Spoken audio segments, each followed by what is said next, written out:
Hello, everyone. I'm here today with Carl Landau, and Carl has 30-plus years of experience as a niche magazine publisher, entrepreneur, and event organizer.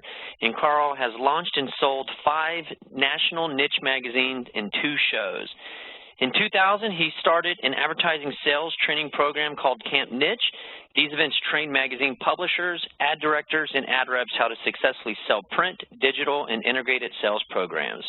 He also created a national conference called the Super Niche, specifically for small to medium-sized target audience publishers, and also runs a niche digital conference which helps publishers increase online revenues. Carl is interested in helping magazine publishers, associations, and event promoters successfully market niche events. And today, we are going to be talking about putting on a live event. And obviously, Carl is very qualified to talk about this. Carl, how are you doing today? I'm doing great, Dave. Always nice to talk to you and have any connection to Austin, Texas that I can. That's right. And every time you come down, we grab beers. So yeah, and it's always fun talking with you. We haven't talked in this capacity yet, but I'm excited to do so and to hear what you have to say. I've seen you. Geez, we've known each other for going on 15-plus years now, and I've seen you really grow and keep adding new conference after new conference, and we want to see how you do it. So, okay. Cool. But before we dive into your, all this great advice you're going to give us today on putting on successful events, can you just first quickly just talk about some of the benefits that you've experienced from putting on these live events? Yeah, I mean, I was a publisher for a long time, and in the day when it was just print, you'd work really hard, and you'd, in our case, we had 3 or 4 monthly magazines, and you'd ship it out, and then that would be it, and even in the digital world, you'll get a comment here or there. But, like, what's really fun is with live events, you get feedback immediately. So, and it's just a way to connect your audience in a total different way. And right now, it's really surprising, but live events are at an all-time high as far as attendance. And I think it's sort of a backlash from social media and texting and, this world where we really don't connect with each other and talk to each other very much. So people are really digging, seeing each other at live events. Yeah, I've seen that. Yeah, I've felt that in just in general, the world coming full circle, from it going from, no email, only 20 years ago, really, to, social media. I remember when the word social media came out, right? It was, and then now it's just like, like peanut butter, right? It's a word. But at the time, it was like, what is this social media, right? And then that just took off, and then it just went out of control. And now it's circling back around to, people remembering, write those thank you letters, meet those people, shake those hands. So, yeah, what you're saying is everything that I've seen out there as well. So, yeah, I can definitely see that. So, obviously, there's a big marketplace for it. So, getting going here a little bit, what in your opinion is the very first thing? And let me also just let the listeners know is, Carl, he has awesome events, and they're nice size, but they're not the kind of events that are like South by Southwest where there's like 20,000 people there. Carl has started events that I think could resonate with, some people who, an achievable event to put on. So very, very interested in having you help people do that, because I think it's realistic to put on events, like yours. Granted, there's a ton of work that goes into them. But in your opinion, what's the very first thing somebody should do when they considering putting on a live event? Like, where does one start? Well, like with any venture, it's where's the opportunity, and in many cases, you may be in a market that has a lot of events, but it's just sort of the way niche publications have gone and online publications have, where you're looking for a really, vertical niche that is not being served. So obviously in any venture there has to be an opportunity, there has to be an audience that's interested, you need to have vendors or sponsors, interested in that audience. So it's just figuring out where that opportunity is, and niche publishers in particular are in a great position to put on events because you already have that audience that's already reading your magazine or reading your online publication, and see you as this authority already, and you already have advertisers in that marketplace. So it's tailor-made. Live events are tailor-made for niche publishers. Okay. Cool. So finding your opportunities, making sure that there's one that's even worthy of putting one on. You mentioned reaching out to vendors. You obviously need to pay for this stuff, right? Right. Anything else to think of, as we're just getting going here? Well, I mean, it's very similar to starting your magazine as far as like building out your database of prospects. And also, I mean, really surveying that audience and trying to see what their needs are, and talking to as many people as you can, and particularly people that aren't your friends or that really know the industry, that would have a good sense if there is a need for that or not.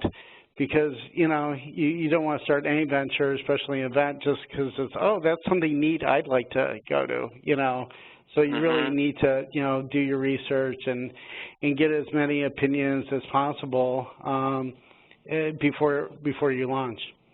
Gotcha. Now, what about, and I want you, I mean, you are doing this, but I really want you to draw on your personal experience, because you're really kind of like a carbon copy that people could follow and do. So I'd like to have you talk a little bit about the team that you built. Maybe if you can think back to way back when you just did your very first event, it might have just been you yourself and me, myself, and I type of thing. But and then maybe the next steps as you grew a little bit, some different tasks, where you found you needed help. So building your team, can you talk about some considerations there? Sure. Well, the great thing about events are they're, not huge. I mean, as far as the staff that you need. And as you mentioned earlier, Dave, our events aren't huge. We cap our super niche event at 250 attendees, which we normally hit that number. But, I mean, on staff, pretty much we've only had 2 or 3 people, and we run 3 or 4 different events a year. So that's sort of the beauty of events, is it doesn't take a huge staff to do that. And also you can use consultants and, part-time people in operating the event. So the very first event I had, it was basically myself and Robin Ireland, who's been here for 10+ years, and Nancy O'Brien, who was working on a consulting basis. And basically the 3 of us put together the first event, and we had over 200 publishers at that event, which I believe you were in Austin in 2007, I think. Yeah, I think my wife was one of your helpers. Yeah, she was. So and that is sort of a key, is like getting people to volunteer to help with registration and, being room monitors and stuff like that. But, people want to be associated with events because they're fun. So that part's fairly easy. But basically, there's 4 components of putting together an event. It's operations, as far as like everything. In our case, we have our events in hotels. But, you may be in a convention center, or, you may be in some outdoor venue or something, depending what your event is. But there's an operation person who handles all the logistics. There's someone who's handling all the programming, and dealing with the speakers or special events or whatever your programming is. There's marketing, and then there's sales, selling exhibit booths or sponsorship. So basically there's those 4 areas, and sometimes it's just one person doing all that, but as you get a little bigger, you definitely need a larger staff to handle all that. Gotcha. Now, you mentioned logistics. What are some basic factors that, you need to be aware of? Like, hey, you've got to think about this, this, this, and this. And then also, what's maybe some smaller but still very important details that sometimes, might get overlooked? So, you have to decide, where you're going to hold this event. So, yeah, I mean, it depends if you're looking on like our conferences are national, so it makes it a little bit more tricky. You may be doing a local event, where it's a little easier because you're in that city. But, obviously figuring out where the venue is going to be and the time of year and all that sort of stuff. And then, I mean, there's the boring stuff of contracts with hotels or convention centers or wherever it is. But, I mean, that stuff is really important, and you really have to be careful on that, because the hardest thing with any new event, even though we've been doing events for 15 years, when we do a new event, you really don't have much clue how many people are going to be coming.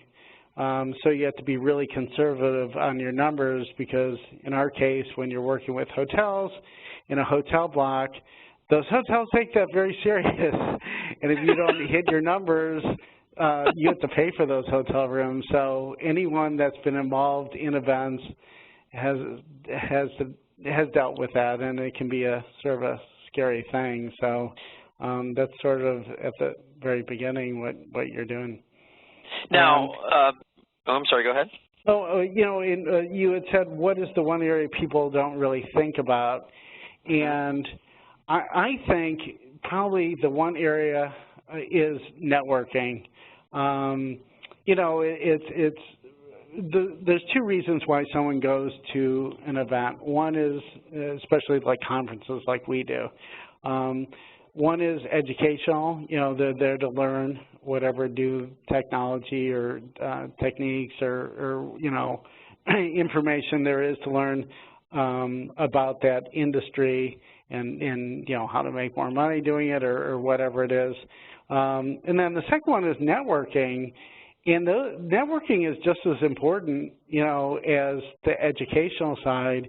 And a lot of event organizers just don't spend enough time really thinking about that and how they're going to have a structured networking, as opposed to like, oh, let's get a we'll have a party and like a open bar, and like people just like are drinking and talking to the people that they already know. So anyway, I think that's one area that event organizers don't spend enough time thinking in advance of.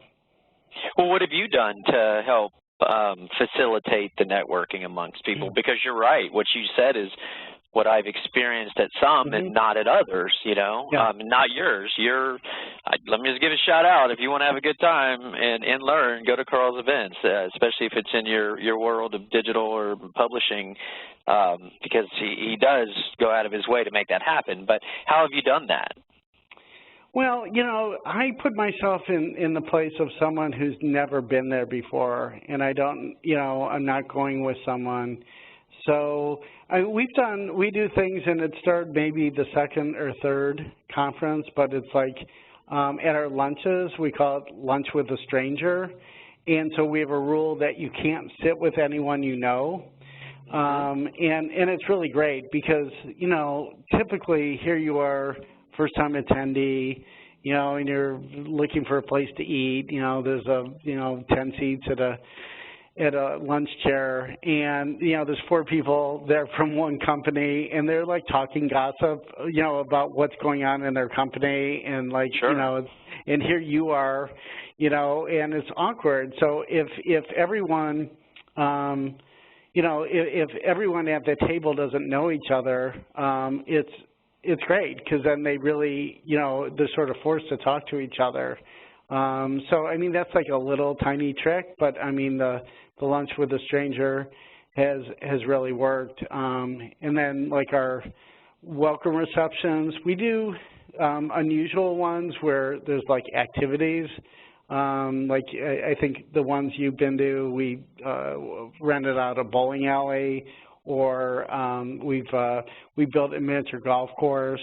And so my theory is, if you can find something everyone's really bad at, they're sort of at equal, they're at like equal skill set, because everyone sucks at bowling, so, yeah. And then it just makes it more fun. So, do have events that are, unusual and are keeping people active. Like we're going, our next event, the super niche one, is in Charlotte in March, and we're renting out the NASCAR Hall of Fame, and they have a really interactive area where you're part of a pit crew, and there's like 6 people on a team, and and it's really going to be cool. So those are the kinds of special events that we look for, and it really sort of connects with people, and they'll meet people that they would never meet otherwise, because they're going to be thrown into some team that they don't know anyone.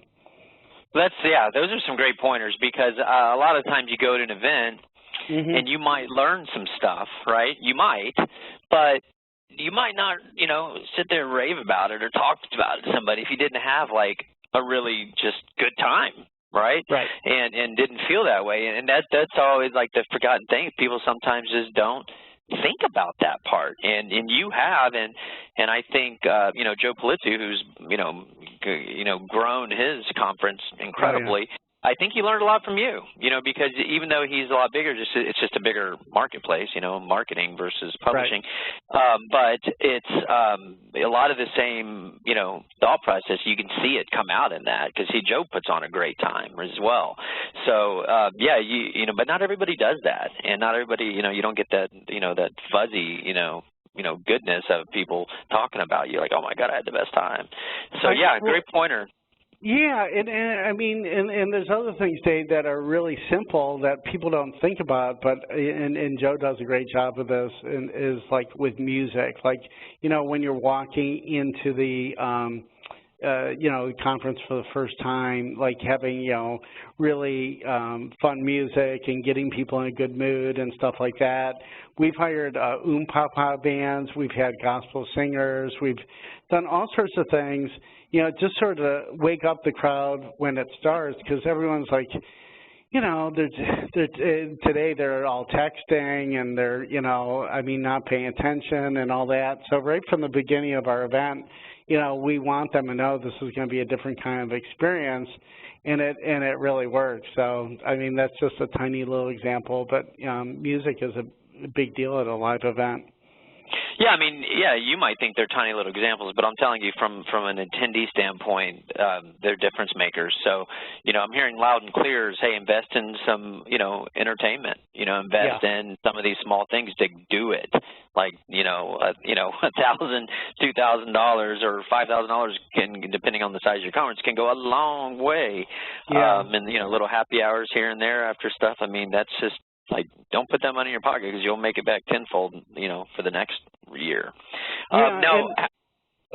Just one other thing, Dave, that I wanted to add was just also, like, one thing we do is, like, make it really casual. We tell people don't wear, like a jacket and tie and all that sort of stuff, and we sort of enforce that, and I pulled people up on the stage and cut their tie and all that sort of stuff, and it really, that makes people much more at ease, and so that they don't have to pretend to be like this super professional person that they would never be in their office. So anyway, okay. That's why I love you, Carl. That's why I love you right there. that last 20 seconds. That's and yeah, you just make people feel comfortable, and now you can see there's a method to your madness there.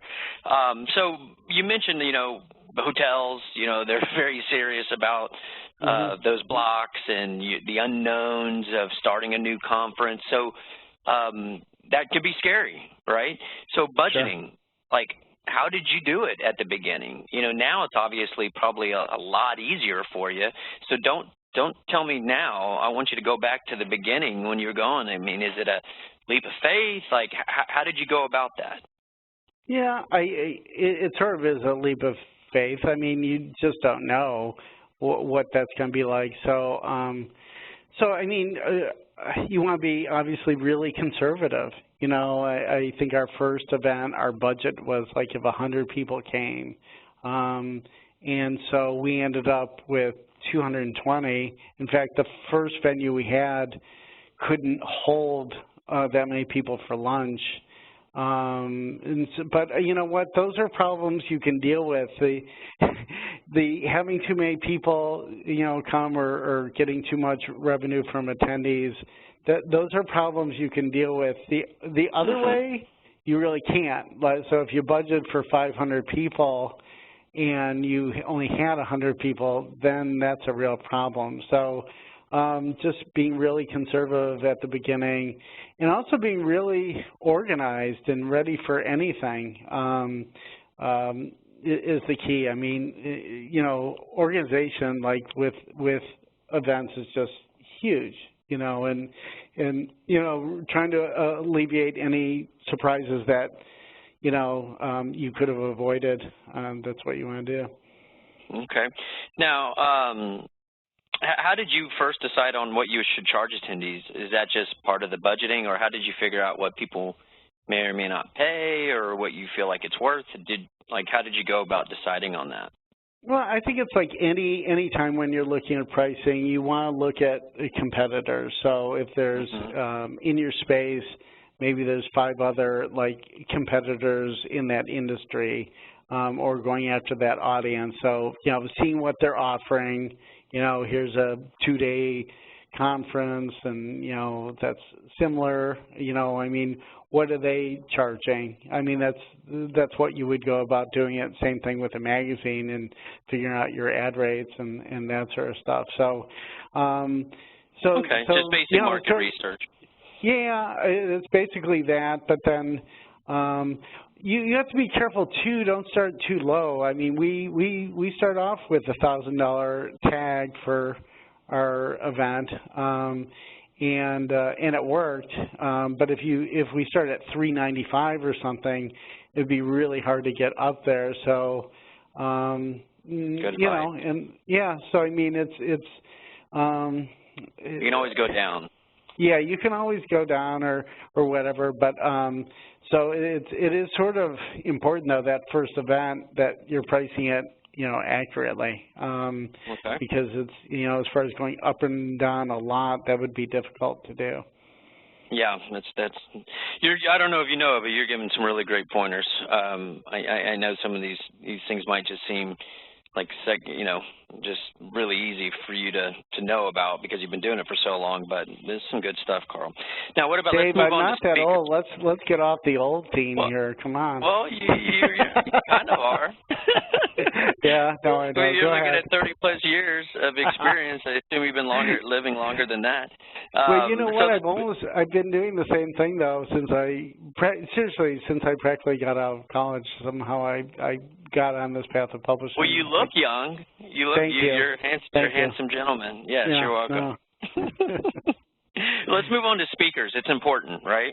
And you always have really good speakers at your events. How did you go about securing them? What did you look? How did you go about that? What did you offer them? I want to hear the whole kin caboodle here. What did you entice them by the market? Did you entice them by paying them, or how did you find them? Just the whole thing. Well, I think that very first one I did 12 years ago, it was mostly, I'd been in publishing so long, it was mostly going to my friends, that were successful publishers. So, so probably about half of them were just people I had known for a million years, and I guess I had been nice to them at some point in my life, and they were willing to, donate their time and energy to do that. But anyway, so that's pretty much the first year. But after that, as far as how we go about getting good speakers, I rely on probably 5 or 6 people that I really trust in our industry that, go to a lot of events, or they have their own events, and they're willing to, share who's good. And so basically relying on this little network of people that go to a lot of these events, that's primarily it. But I mean, at this point, we've had hundreds and hundreds of speakers, so and we do a very good job of getting the evaluations and You know, it's basically overall evaluations are like out of 5. And so as far as having anyone come back, you have to have at least a 4.5 to be invited back. So, you know, probably about 40% of the 40 to 50% have been speakers in the past, and then about half are brand new, you know, and it's all based on recommendations, but it's got to be, the recommendations are someone has seen them speak already, or at the very least, you know, you've seen a YouTube video, and if someone's like a professional speaker, if they don't have like video of themselves speaking, that they're not much of a speaker. So almost everyone has at least video that you can see, and then obviously talking to them on the phone, you know, and seeing if they're our kind of speaker, and you can get a sense of that on the speaker side. I'll give you a little advice though, as far as like bad speakers. The worst speakers are the ones that volunteer themselves. When I get an email, someone I don't know, and, you know, I really want to speak, I'm not kidding, Dave, I tried, like, I don't know, probably 6 or 7 times and gotten those people as speakers because they really were excited and, you know, and they sounded good. But they never work out, the ones that volunteer themselves. You're better off at the ones that you really don't want to speak that you have to talk them into anyway. So. Have you ever had an uncomfortable situation where you weren't inviting somebody back and they were wanting to go back? Yeah. So what I do in that case, and that probably only happened 4 or 5 times, but I just send them the evaluation, you know, and show them the comments and the evals, and you know, a couple of them I've been able to rehab, you know, and really pointed out what the problems were. They were basically a good speaker, but they did something, you know, that the audience didn't like or weren't prepared in some ways or whatever. And so I would say in a few cases I've been able to help them, you know, become a better speaker. And a couple of people I can think of that we use all the time, like the first time they were not that great. So, but in most cases, that's, you know, the speaker is how they are, you know.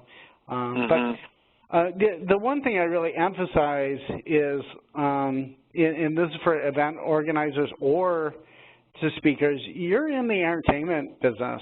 You know, people want to be entertained, and I'll tell you, like, you'll get someone who is a really, you know, industry expert and really knows their stuff, but they're really boring, and, you know, they have PowerPoints with a bunch of bullets and blah, blah, blah. They're not good speakers. You know, I'd rather have someone who's a great speaker who can maybe learn some of the, you know, the industry stuff that they need to know. And obviously we're looking for both, someone who is an industry expert and a great speaker. I mean, that's what you're looking for. But always remember, I mean, you're in the entertainment business. People are there to be entertained. Yeah. I mean, I mean, I mean, I hear you, and I agree. The best conferences that you remember are the ones you had a good time at and you learned, you know. Not just one or the other, you know. The ones that you continue to go back, you get both. So let's move on a little bit to promotion. What are the best ways you've promoted, you know, that you've found that works really well for you on your promotion for your events to get attendees and attendance? Well, for that super niche event, which used to be called the Niche Media Conference, we just renamed it this year, but we've always had a theme, and that seems to really help in the marketing. So this year's theme is NASCAR because we're in Charlotte and the NASCAR Hall of Fame is there. What are you going to be wearing? Yeah, in the past we've done, like I said, bowling.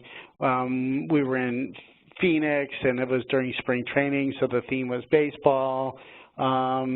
We did one where it was pop culture. That's when I dressed as Austin Powers, and part of the magic, let's say, of niche is me dressing some ridiculous outfit that That's what I was asking. What are you going to wear for NASCAR? Well, we're building a special like NASCAR suit as we speak.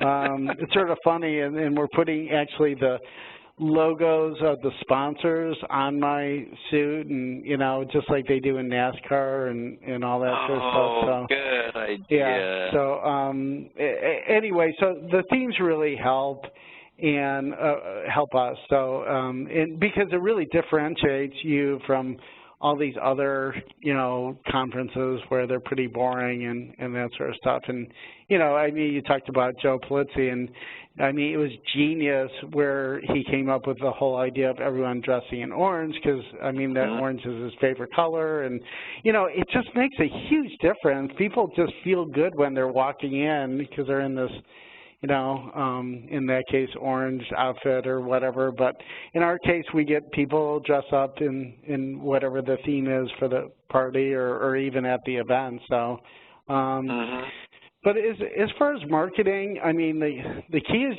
like anything, is your list is really doing a great job of putting together the prospects.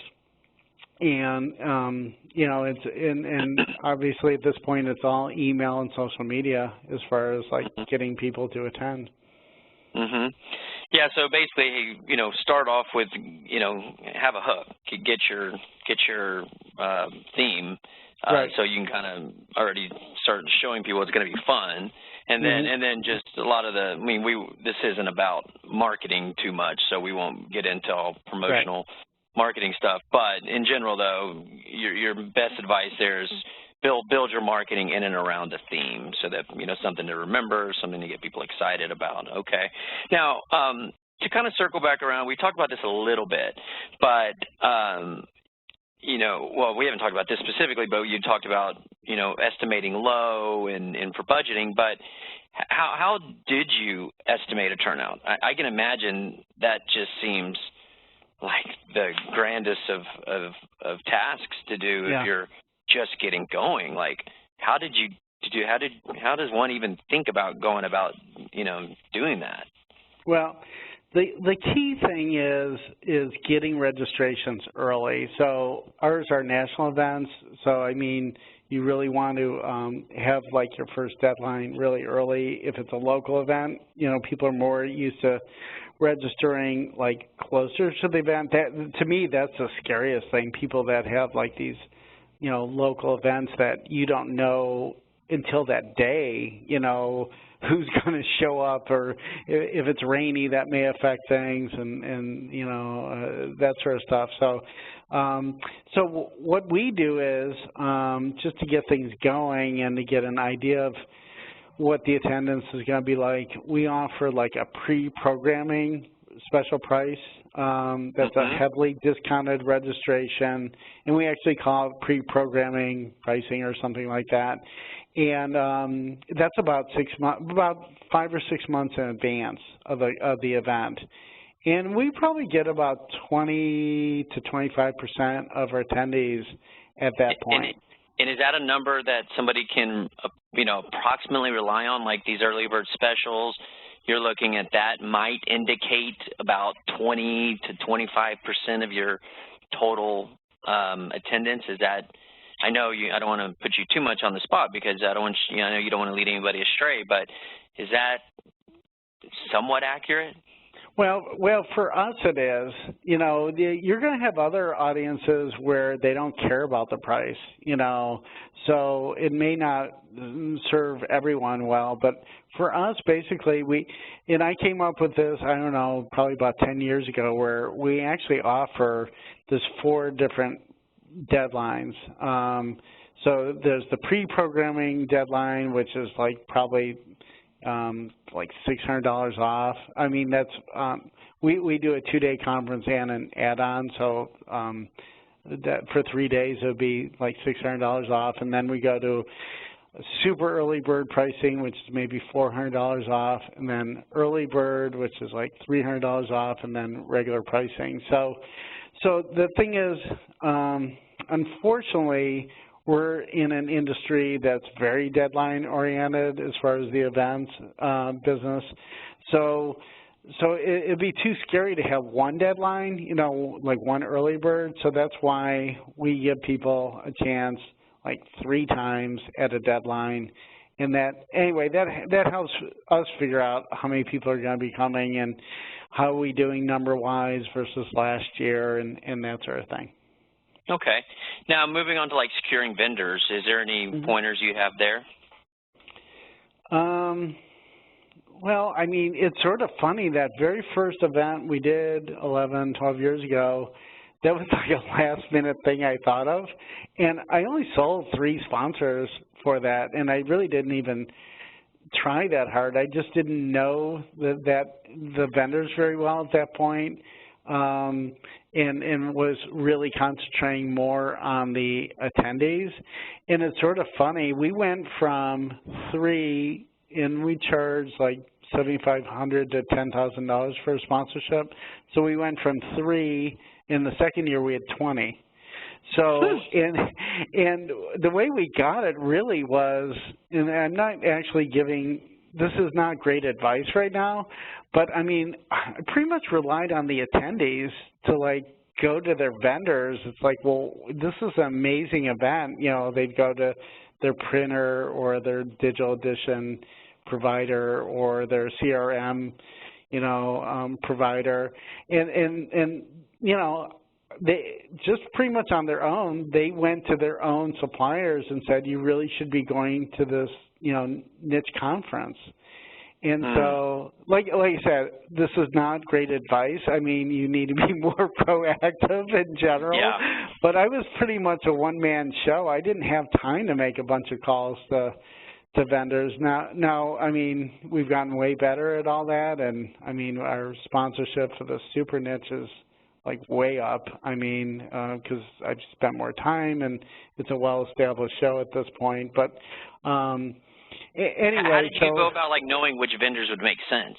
I know some of it's logic, like, oh, it just makes sense. But is there anything like any advice you can give there? Like, think about it this way. Yeah, so I mean, basically, you know, we'll look at like 10 other publishing conferences, and you know, I mean, you see who the sponsors are and add them to your prospect list, and you know, they're all there. I mean, so if someone is a sponsor or exhibitor already at a conference within your industry, they're, you know, your best prospect. So that's not that hard to come up with a prospect list, and Gotcha. then you know. I probably get more sponsors, new sponsors, from my existing sponsors that just tell other vendors, this is a great show, because they all know each other, you know, and they spend a lot of time. If you're an exhibitor at, I mean, we don't have booths, we just have tabletops, but you know, at a bigger event, if you have a booth, there's so much downtime for them. And they just sit and talk, you know, and the, you know, the sponsors that we did have really loved it and loved the audience, and, you know, we got a lot of business out of it. And so it pretty much word spread, you know, within the industry that this is a really great place. And these niche publishers are sort of an ignored audience that no one knows who they are, you know, because they're these goofy vertical magazines that unless you were in that industry, you wouldn't know these most of the publishers. So anyway, that's how we've gotten it. What about once it's over, any strategy you have to keep vendors coming back or signing them up? Our renewal rate is close to 90%. So what you want to do is renew them on site. So the last day we have renewals all set to go, and most of them sign up right there. And you want to do it then because obviously, you know, they're there and they're excited. You know, they had some success. They met all these, you know, new publishers that they never knew, and so that's what you want to do is hit them up right, you know, for renewals right on site. And do you schedule those appointments, those renewal points before the event starts? Like no, we do it. I mean, so if you had a large trade show, it's an entirely different deal. You know, if you had like, you know, 200-300 booths. And what you do because I have run a couple of trade shows, and you have a whole area dedicated for the sponsors where you have like snacks and drinks and stuff like that, and you schedule appointments with them, and it's usually based on how long that they've been a sponsor or exhibitor, and then they come one by one, and you bring them in, and you show them where the booths for next year are, and that whole thing. So that's pretty typical for a trade show. Ours are 25 sponsors, so I mean literally I just do it myself and just walk around and give them the agreement and just hassle them for a little bit, and they sign. So anyway, good.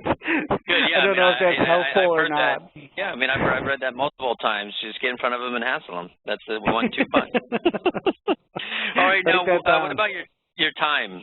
Like how far ahead of time should people expect to be able to successfully put one of these together? If it's a national conference, really minimum's 1 year out. Okay. If we're talking about a brand new event, because people, they start scheduling out, attendees and sponsors or vendors. So it is very difficult to sell sponsorship and all that for a first-time event, because everyone's like, well, I don't know what this is like, and, can you send me a list? And it's like, there's no list. I mean, we haven't done this before of like who's going to attend or anything like that. So, I mean, once you're established, in our case, we've started a bunch of new events, and the sponsors know what to expect even at a new event, have some idea. But like if you don't have any track record, it is difficult selling the sponsorships at the beginning. But anyway, sorry. So time-wise, year in advance for an event. And then I'd say for a local event, probably more like 6-7 months in advance. Okay, cool. Awesome. Now, we're running a little short on time here, but I'd like to get your advice on when things go wrong. What sort of contingency plans have you put in place, like dealing with snags like potentially speakers not showing up or sound systems not operating? Where can people be proactive in dealing with potential issues that could pop up at the last second? Well, I mean, we've been really fortunate on the speaker side. I think we've only had 1 or 2 speakers that were not there, and that was purely because of weather. They couldn't get there. So, the key with it is with everyone is keeping everyone informed. Like we do a really good job of emailing on a regular basis the attendees, the speakers, the sponsors, on where we stand and all that. So and then they feel comfortable in contacting us whatever's going on. So I think communication is the key as far as like keeping everyone on track. As far as like AV not working or all that, well first thing, I've seen that happen a lot.